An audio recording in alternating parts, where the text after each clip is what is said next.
Throughout time, people across the world told each other tales of how they came to be, of heroes and monsters, romance and tragedy, death and rebirth. Mythology helped shape the ancient world, explaining the unexplainable. This is Mythology Unleashed.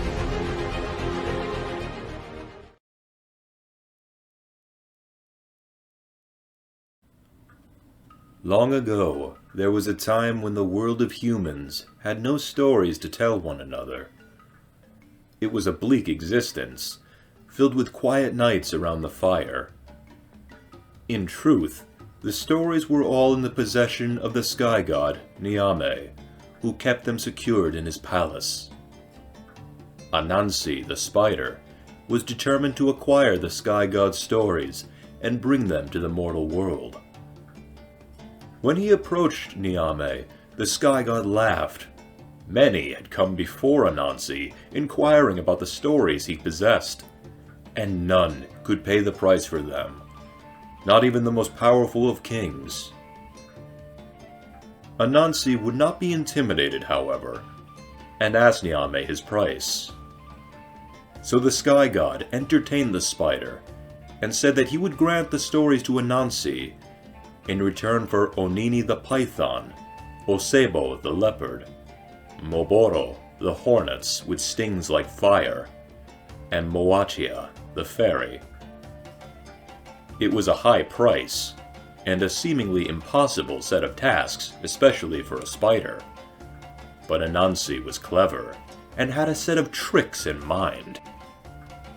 Anansi's first target was Onini, a particularly large python with a calm disposition, for a snake his size had no reason to fear anything. Anansi was minute in comparison, but that did not faze the crafty little spider. He proceeded to cut a length of branch and called upon his wife Eso for aid in capturing the serpent. Anansi and Eso took the branch to Onini's lair and began to argue loudly with one another on whether or not the branch they cut was as long as Onini or not. Onini, hearing this argument, came over to settle the matter. The snake laid himself upon the branch so that the spiders could measure properly. As fast as lightning, both Anansi and Eso quickly webbed the python to the branch, immobilizing him. Onini was captured and brought to Nyame.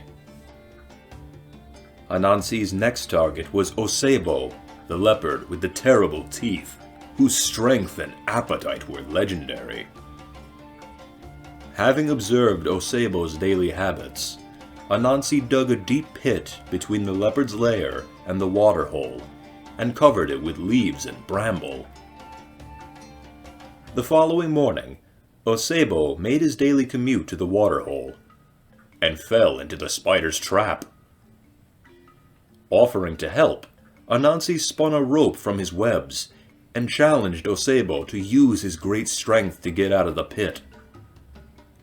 When Osebo began to climb, he became entangled in the web. The more the leopard struggled to get higher, the more tangled he became. Finally, he could not move, and was caught. Anansi had used Osebo's own strength against him. Next, Anansi had to capture Moboro, the vicious hornets with stings like fire. He found a large calabash and filled it with water. He then poured water on himself and on the tree where the hornets lived. Anansi called to the hornets, telling them that they were foolish to stay in the rain, and he offered the gourd as shelter. When one hornet flew in, soon the hive mentality took over, and they all swarmed inside the calabash. When the last hornet flew into the gourd, Anansi plugged up the hole and took the hive to Nyame. Finally, Anansi had to trap the crafty fairy Moachia.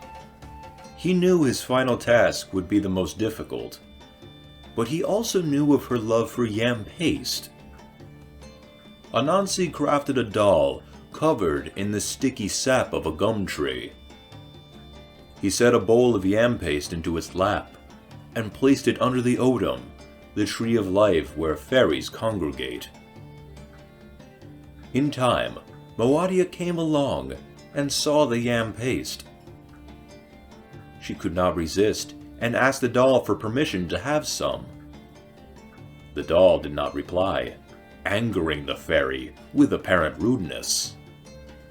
Moadia promptly slapped it on the cheek, but the fairy's hand immediately stuck to the sap of the doll's cheek. Her rage grew, and she attacked with her other arm, but that would also become entangled. Seething, she began to attack with her legs, until she was fully trapped, immobilized. Anansi had used Moatia's pride and anger against her, and in doing so, completed the challenge set by the Sky God. With Onini, Osebo, Moboro, and Moatia all captured, Anansi approached Nyame in his abode. All at once, Nyame was shocked, impressed, and less than pleased that such a small spider had completed such large tasks.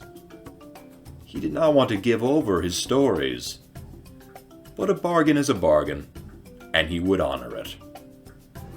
Nyame acknowledged Anansi's talents, and told the spider he now had the Sky God's stories. With the stories in his arachnid grasp, Anansi gifted mankind with stories. The people rejoiced alongside Nyame as he then announced that his stories would no longer be known by his name or belong to him. From then on, the Sky God's stories would belong to Anansi, and all of them would be known as spider stories for eternity. So it is that every story, no matter the subject or theme, is called a spider story.